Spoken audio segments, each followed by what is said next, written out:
ఈ వాగ్దానం మీకోసం ఎలా ఉన్నారు? పొద్దున్న లేచారా? పాస్టర్ ప్రవీణ్ యూట్యూబ్ నుండి మీకు రోజు ప్రేయరు, ఈవినింగ్ ప్రేయరు ఎందుకోసమో తెలుసని మీరు అందరూ దీవించబడి ఆత్మబలం పొంది ఆరోగ్యంగా క్షేమంగా ఉండాలి. ఏదైనా కష్టంలో ఉన్నారా? చూడండి 12వ కీర్తన ఒక చక్కటి మాట, 12వ కీర్తన 5వ వచనం ఒక మంచి మాట. బాధపడి వారి బాధని బట్టి, వారి నిట్టూర్పుని బట్టి ఇప్పుడే నేను లేస్తా అంటారు. నీ నిట్టూర్పుని, నీ బాధను బట్టి, నీ బాధ నిట్టూర్పు నేను చూస్తున్నా, నేను అద్భుతం చేస్తా, ధైర్యంగా ఉండు.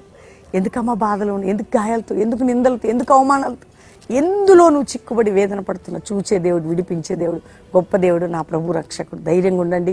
ప్రార్థన చేసుకుందాం. తండ్రి, ప్రతి బిడ్డను రక్షించి, రోగులు స్వస్థపరిచి, అప్పుల నుంచి విడిపించి, అనారోగ్యాలను విడిపించి, బంధకాల నుంచి తొలగించి, శ్రమల నుంచి విడిపించి, కోర్టు కేసు నుండి విడిపించి, గర్భఫలం లేమి నుండి తప్పించి, ఎవరు ఏ సమస్యలు ఉన్న గొప్ప కార్యాలు చేయి. ఏ దేశం నుండి వింటున్నా, ఏ రాష్ట్రాల నుండి చూస్తున్నా, ప్రతి బిడ్డని మా కల్వరి మినిస్ట్రీని కంచివేసి కాపాడమని మరొక్కసారి అందరికీ విడుదలని ప్రకటిస్తూ యేసు నామములో అడుగుచున్నాం తండ్రి, ఆమేన్.